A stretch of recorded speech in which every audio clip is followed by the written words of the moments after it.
Lwaki Chameleone tayendosinga kivulu kya Gravity mu kusooka kiri ekyaliyo? Ekibuuzo. Chameleone yakubidde ku Gravity n'amusaba drop. Naye abagyetaaga. Baye kino kati kibategeeza bwe nti ekivulu kya Chameleone, ekivulu kya Maddox, ebivulu by'aba Juliana, ebivulu by'abaani awo abayimbi. Ababe baani. Tetwetaaga kutunyigiriza nnyo because twagala tunyumirwe music. You don't need like crowds. Yes. Ensonga lwaki ebivulu by'abatamanyi kuyimba bijjuza nnyo. Lwansonga nti you need an excuse nti twabadde banjibula saazinye. Ontegera bulungi. So tugenda mu kivulu ntule w'entulo banyimirire oluyimba nga bwe luli ku CD mala duwuliriza ku CD baluzanye without excuse nti singa because ebitya singa bikoze bitya. So Chameleone oba omwendosi nga tomwendosi nga tugenda kulaba music. Chameleone needs the love from the artist. He's a legend. Chameleone ayinotegeka ekivulu.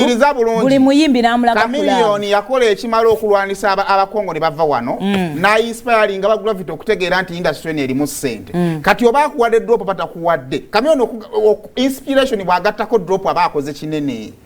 How many of you make inspiring the Gravity? Ibanja abana bayimanga Gravity gwa bali abambigere ya Gravity abakulukuta bajja time industry time eche will Chameleone tuogera kuba inspiring nga ne kibayina bakikola ki bakirina bebe kuru bwateeka ye ekivulu tuba tuli mu celebrating Ugandan music.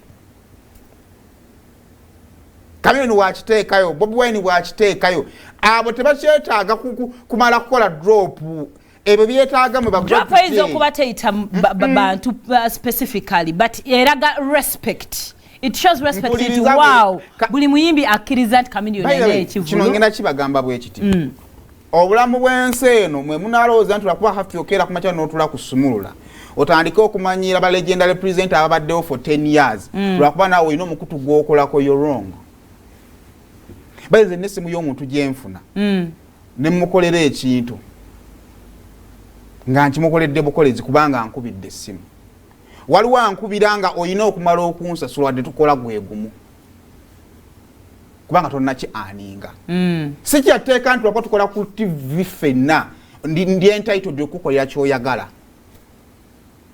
Waliwo okukuba essimu nagala Saimu I need this n'okimukolera kubanga abaddewo ebbanga lyamalawo nga akola kyakola okutandika okukikola kimala.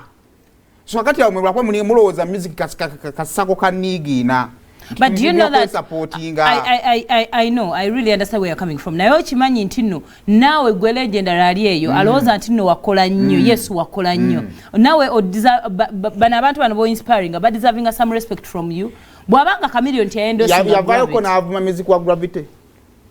Gravity yakirealize nga tabayimbi bano manyi tebabeerere problem y'abayimbi abazze mu generation yeno mulowooza mukoze nnyo era kyovola abantu mulwana nnyo okulaba nga yo endorsed by abayimbi abakola ki abaasookawo nti Kamiri kakikonyemu ndi w'amaanyi. Kenzo yena ekyasooka ne kimubonyaabonya but with time batandise okumwendosinga mpola mpola. Bobi Wine nakkiza n'agamba nti nze awadi nazibaako Kenzo yazikola ki yazimpangulira but it took time. Nina ekyamutawaanya nnyo ng'alaba wangudde BET n'ensegaanye kiringanga nze olunaku olumu lwe nasooka okubeerako okulabikira ku mukalango nagenda ne nnyingira lecture room nga ndaba buli mwana awandika linga abaana bali ku ki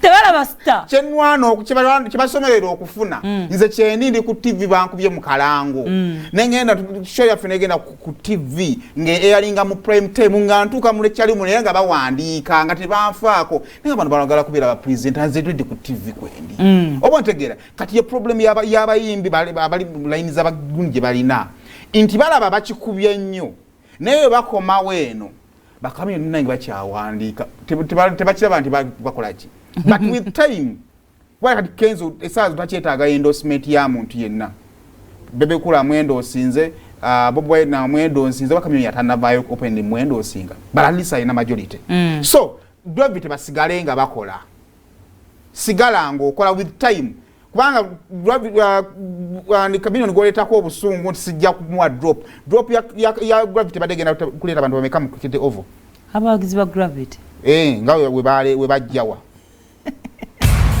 olutambula mu basala